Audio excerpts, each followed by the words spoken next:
Olá, colegas de todo o Brasil, em especial o pessoal de São Paulo, que é da base do Sintrajude. Sou Thiago Duarte, fui um dos membros da chapa de oposição na última eleição do sindicato, que faz há 2 anos atrás. Desde então, Reconstrução Sintrajude tem participado de atividades sindicais, de lutas, de debates, participou do Congresso da Federação, conseguiu eleger um diretor da FENAJUF, que no caso específico sou eu, juntamente com aliança com outros grupos lá. E a ideia de hoje é iniciar uma forma alternativa de movimento sindical, apresentar, claro, de maneira muito ainda inicial, sem estrutura, então fazendo de casa mesmo, mas é um diálogo um pouco sobre temas que interessam aos servidores públicos de uma maneira geral, né? Trazer membros do Reconstrução, convidados nossos, para fazer esse diálogo, explicar de uma maneira sucinta temas que têm a ver com o dia a dia do servidor, né? Então, sobre o tema de hoje, a ideia é ser bem sucinto sobre a reforma da Previdência que foi promulgada essa semana, né? Apresentada dia 20 de fevereiro pelo governo Bolsonaro. Paulo Guedes conseguiu articular dentro do Congresso, junto com Maia e entre outros, e foi promulgado, ou seja, tem vigência a partir dessa semana, né? Apesar de todas as dificuldades que outrora já teve com relação à reforma da Previdência, o governo até que passou com uma certa facilidade dentro do parlamento, né? O parlamento, tanto na Câmara quanto no Senado, deu quase 75% na aprovação da reforma. Enfim, mas aí o primeiro ponto para a gente pensar é porque essa reforma acabou destruindo um pouco o que a gente viu de previdência social nos últimos, desde 88, né? Foi uma reforma que, em resumo, aumenta o tempo para se aposentar do serviço público, né? Diminui o valor das aposentadorias, né? E aumenta para muitos a alíquota de contribuição previdenciária. Para o regime próprio do servidor público, que é o nosso caso, eu que sou servidor da Justiça do Trabalho, aqui da segunda região, ele faz uma estruturação de previdência social que praticamente inviabiliza para o futuro. No que eles aprovaram na Câmara, eles já começaram a falar que daqui a Mourão, no caso o vice-presidente, que daqui a uns 4, 5, 6 anos vai precisar falar de novo de reforma da Previdência. Enfim, o governo ele tem um conceito, não é só um governo, é um grupo de pessoas, um conceito mais liberal, que a Previdência ela tem que dar lucro, né? E não é esse o conceito, a premissa da Constituinte de 88 e mesmo do conceito de Previdência Social em vários locais do mundo. Se a gente for pegar outros conceitos, a gente sabe que não dão lucro, né? Segurança pública, por exemplo.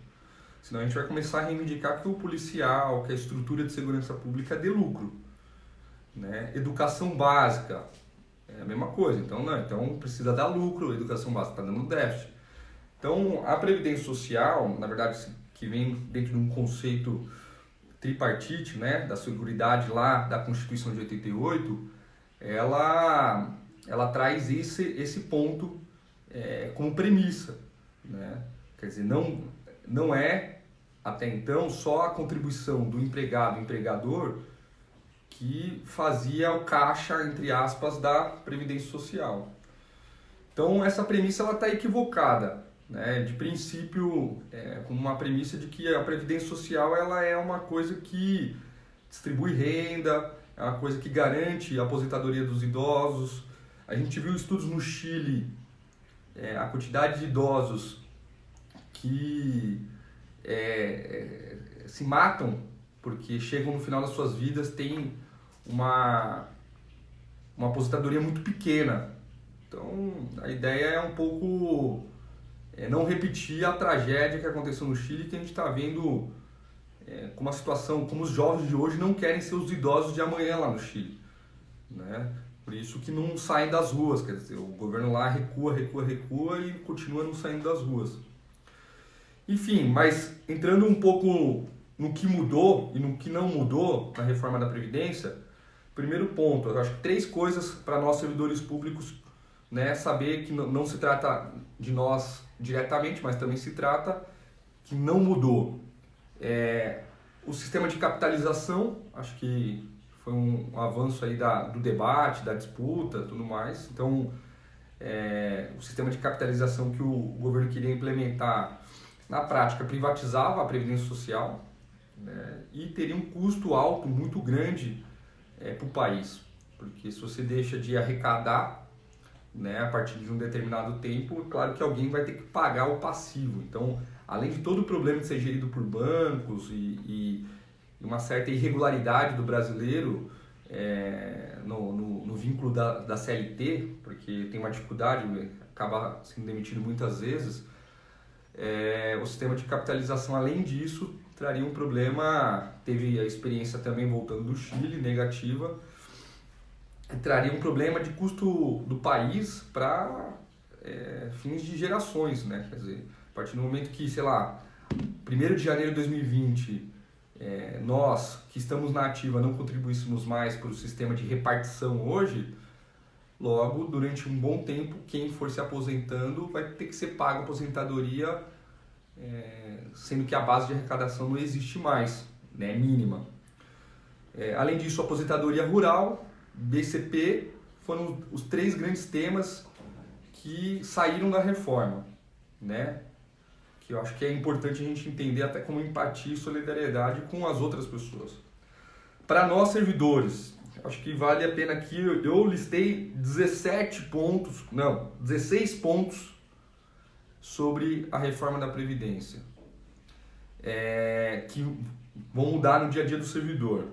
E claro, estamos aqui conversando, não sei se tem alguma dúvida, se tiver, eu acho que vale a pena colocar aí na página do Reconstrução, a gente vai respondendo aos poucos, lembrando que a estrutura é uma estrutura pequena, então às vezes pode demorar um pouco para a resposta, porque estamos fazendo aqui com o intuito de sair um pouco daquele método de fazer só no sábado, fazer só num dia de semana, sem diálogo com o servidor. Aumento da idade mínima. Então a nossa idade mínima é diferente do que o governo vendia, nós já tínhamos a idade mínima, né? O serviço público de 60 homens e 65 mulher. A iniciativa privada não tinha. A questão da idade mínima ela sempre é um problema porque ela acaba penalizando quem trabalha mais cedo. Então quem começa a trabalhar com 14 anos e quem começa a trabalhar com 24 anos, a título de exemplo, se você coloca uma idade mínima e não um tempo de contribuição, você faz com que essa pessoa ela tenha que trabalhar mais tempo de contribuição no total. Mas o fato é que o governo aumentou para todo mundo, né? Tanto para o serviço público que já existia, quanto para a iniciativa privada, para 65 anos homem e 62 mulher. Então aumentou em 5 anos no caso da mulher, em 5 anos no caso do homem, e em 7 anos no caso da mulher. A diferença antes era de 5 anos, agora a diferença é de 3 anos entre a idade mínima para se aposentar. E lembrando que no caso da mulher sempre teve essa diferenciação, e a Constituinte de 88 considerou isso, considerando que o nosso país é um país que tem estruturalmente machista e que acaba tendo repercussões no dia a dia da mulher, no cuidado com os filhos, no cuidado com os pais quando idosos, quer dizer, uma sobrecarga nisso. Então, é uma maneira, entre aspas, de compensar essa sobrecarga que acontece na vida inteira, né? Então, durante um tempo significativo, e aí há estudos com relação a isso, né? Não é subjetividade, que a mulher acaba trabalhando mais tempo durante a semana do que o homem. Então, pega uma pessoa que faz o mesmo serviço.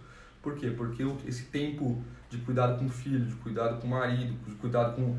que a gente precisa conseguir reverter e compartilhar melhor isso, né? Nós homens, mas por enquanto é isso que existe, e a Constituinte de 88, para tentar compensar, vamos dizer assim, né? Reconhecendo que essa é um problema, colocou 5 anos a menos para as mulheres se aposentarem.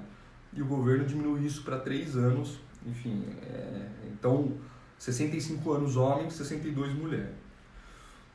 Um outro ponto que mudou, aumento de tempo de contribuição, né? Antes 35 anos homem, 30 anos mulher. Agora passou para 40 anos homem e 35 mulher, ou seja, 5 anos a mais de contribuição para ambos os gêneros, né?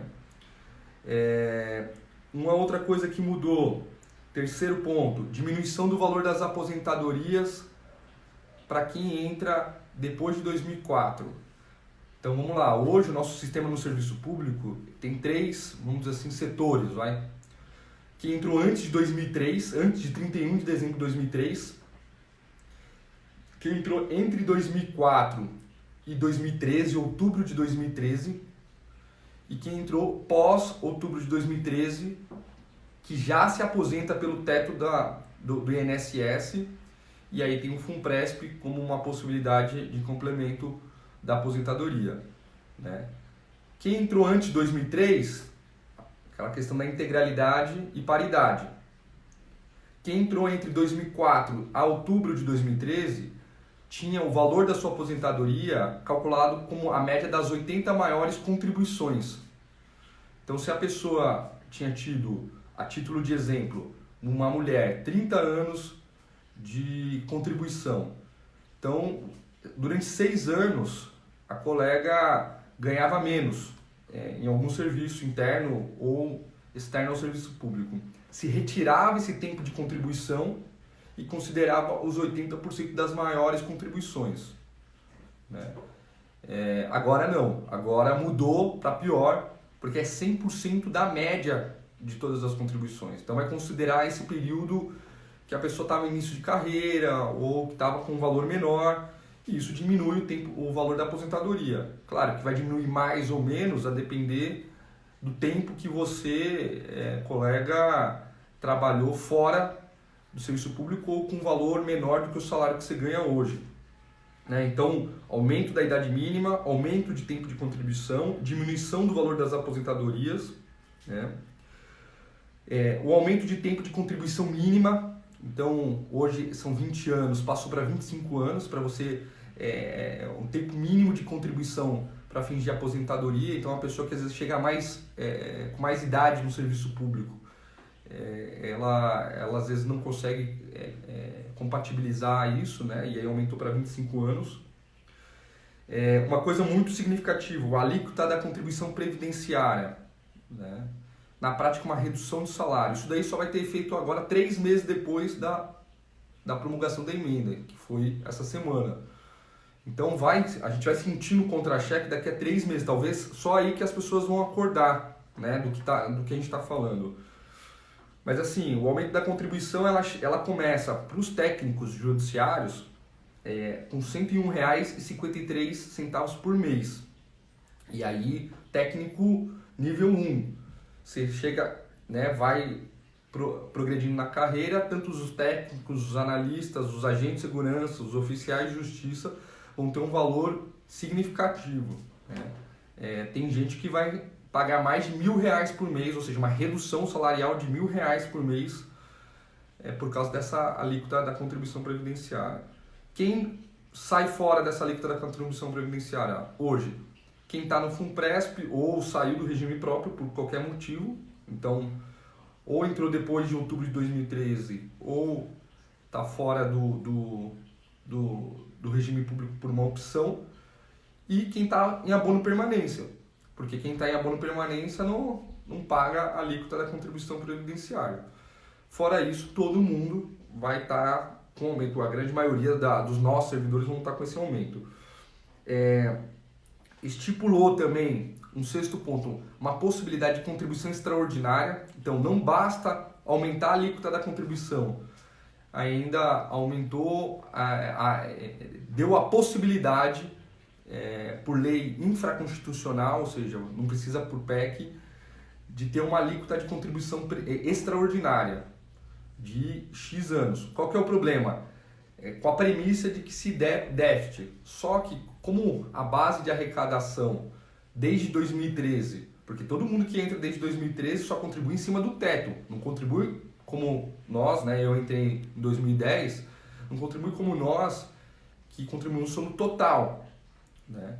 Então quem entrou depois de 2013 não participa mais dessa base de arrecadação. Isso faz com que, se existe déficit dentro dessa conta tacanha que eu comentei no início, a tendência é só aumentar. Então a contribuição extraordinária é uma questão de tempo. A gente vai precisar lutar muito para que isso não aconteça. Mas assim, eles já estão preparando o terreno, saibamos disso. Regras de transição. Como que ficou isso? Basicamente, para o serviço público, 2 regras de transição.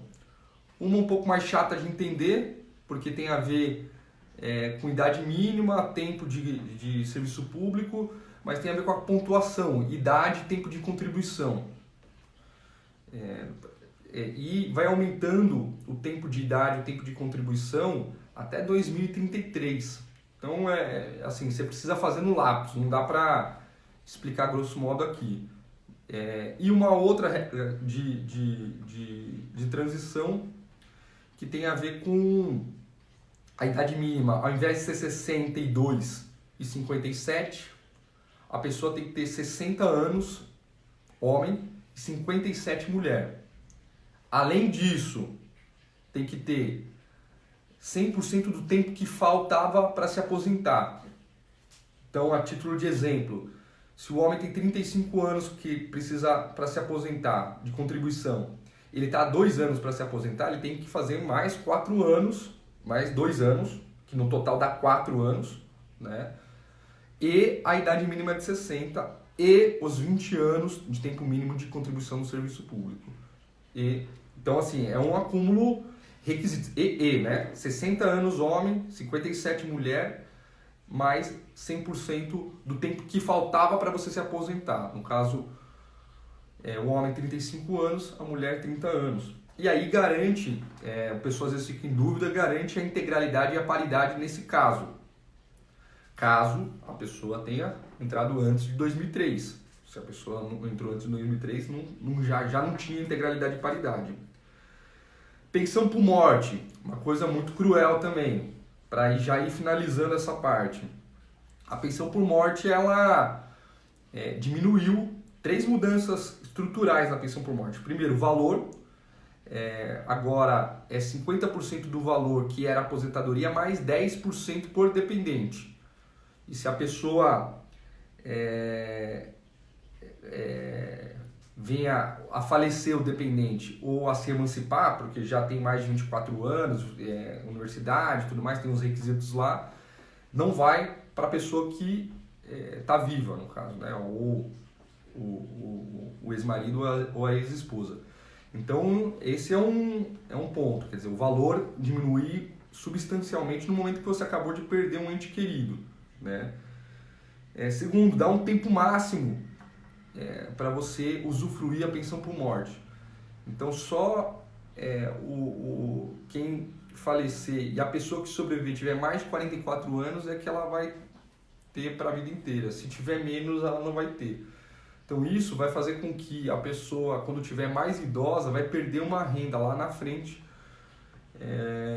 que era significativo. E um terceiro ponto é que não permite acumular a sua própria aposentadoria com a aposentadoria do decujus, né, com a pensão, no caso, do decujus. Então, mesmo esse valor menor, se você for aposentado ou aposentada, você não consegue acumular mais, ou seja, você vai ter que escolher entre ou a pensão ou a aposentadoria, né, o que for mais benéfico para você.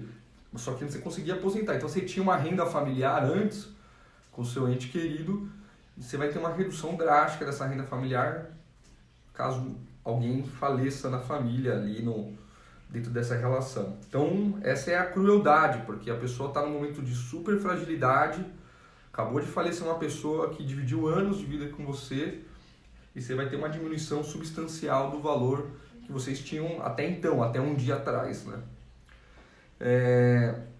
Um outro ponto, o FUNPRESP. Aí a mudança do FUNPRESP que tem é que hoje o FUNPRESP ele pode ser gerido apenas por entidade fechada, ou seja, bancos não podem gerir. Agora eles permitiram a possibilidade de bancos gerirem. Além da instabilidade de bancos, que às vezes acaba acontecendo, o problema disso é que há estudos que demonstram que o rendimento quando é por banco é menor do que quando é por entidade fechada. É básica a conta, porque quando você está pelo banco, você tem que dividir o rendimento de tudo do banco pelos sócios, de todos os sócios, não só de quem faz parte do FUNPRESP. Então tem estatísticas, tem questões bem objetivas que demonstram isso. E quando você é entidade fechada, você divide o lucro só com quem participa da entidade fechada, né? Só com aqueles que contribuem. A desconstitucionalização, uma parte da Previdência Social foi desconstitucionalizada. Isso é negativo para nós, porque a gente sabe que o quórum é menor, a PEC é muito mais difícil de passar no parlamento, então isso faz com que futuras mudanças tenham maior facilidade para o governo até atual, né, ou para os futuros governos mudarem isso daí. Abono permanência.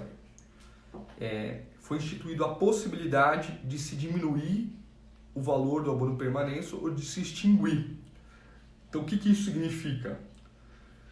Diminuir o abono permanência, hoje o valor é a contribuição previdenciária. Então, se você pagar R$1.000 de contribuição previdenciária, é o que você tem. E o abono permanência ele é uma política de manter as pessoas dentro do serviço público, porque a União, o Estado, o município já vai continuar pagando basicamente o mesmo valor para o colega que vai se aposentar. Então você retém essa pessoa com a experiência e com a história que ela tem no serviço público e praticamente você não tem custo nenhum, né? E você desconta de uma certa forma, você fala, então pelo menos a contribuição previdenciária você não vai receber mais. Então é isso que eles estão quebrando, né? Quem já adquiriu os requisitos do abono permanência até a emenda vão continuar com o valor do abono permanência igual à contribuição previdenciária. Quem tiver adquirido os requisitos do abono permanência até a promulgação da lei, porque eles jogam para a lei regulamentar isso, também vão ter igual à aposentadoria, a contribuição previdenciária. O valor vai ser menor, ou não vai ter a partir do momento que a lei for regulamentada. Então a luta vai continuar em várias frentes aí, por causa da desconstitucionalização, o abono permanência é um exemplo. Eles prevêem a possibilidade de extinção para o regime próprio, né? Então eles veem essa possibilidade de extinção do regime próprio, acabar com o regime próprio, quer dizer, toda essa contribuição que a gente está dando de anos e anos pode ser extinta. Para ir finalizando, com relação aos aposentados, muda alguma coisa? Muda o valor da contribuição previdenciária, né? Hoje, desde 2003, os aposentados, os inativos pagam, continuam pagando depois que se aposentam. A diferença dos inativos para os ativos é que acima do teto do INSS que eles pagam, tudo que vier acima do teto eles pagam. Então é um valor um pouco menor do que nós da ativa, porque nós da ativa pagamos sobre o total, não só sobre aquilo que passa o teto. Então assim, vai aumentar para a pessoa da ativa e vai aumentar para quem já está aposentado. A diferença é que é aquilo sobre o que ultrapassa o teto. Porém, eles permitiram que a lei regulamente que não seja só sobre o teto, mas sobre aquilo que ultrapassa o valor do salário mínimo, né? Então há uma possibilidade disso no futuro também aumentar. Mas é isso que muda para os aposentados. Os futuros reajustes das aposentadorias vai se dar pelo regime geral da Previdência, como já acontecia desde 2004, né? A paridade foi quebrada ali naquele momento. Aposentadoria por atividade de risco, para finalizar, houve uma emenda no segundo turno do Senado e essa emenda apresentada pelo PT, que ressalvou, porque eles estavam proibindo a aposentadoria por atividade de risco, de qualquer espécie, eles estavam proibindo. Então, no segundo turno, foi apresentada e foi aprovada. E jogou para uma lei complementar. Então, vai ter uma lei complementar que vai regulamentar todas as atividades de risco. A gente sabe que os oficiais de justiça têm essa demanda, outras, né, categorias têm essa demanda por exercer atividade de risco. Então, vai ser uma batalha agora que vai se iniciar, que é regulamentar a aposentadoria por atividade de risco, sendo no máximo de 5 anos de diferença do 62 e 57. Mas não é o caso agora. Essa pauta é uma pauta faz muito tempo que se tem e assim, eles não estão fazendo toda uma movimentação para retirar direitos para depois dar para uma parte, pouco provável. E para finalizar, a PEC paralela, né? É uma parte que eles não conseguiram aprovar, eles estão tentando aprovar agora no Senado, né? Iniciou no Senado, vai para a Câmara. A PEC paralela, assim, vale a pena 2 pontos, assim, eles estão tentando mudar a pensão por morte, viram que isso daqui que eu comentei da pensão por morte tem muito problema. Um ponto específico que eu estou lembrando agora, que ao invés de ser 10% por dependente, ser 20% por dependente, ou seja, um valor um pouquinho maior. Mas de resto é coisa que eles não conseguiram aprovar e que vai piorar. Então vai pegar os estados e municípios, coisa que essa PEC acabou não pegando. E para nós especificamente, reabre o FUNPRESP, né? Então durante 6 meses, com um benefício especial, vai reabrir o FUNPRESP caso essa PEC seja aprovada.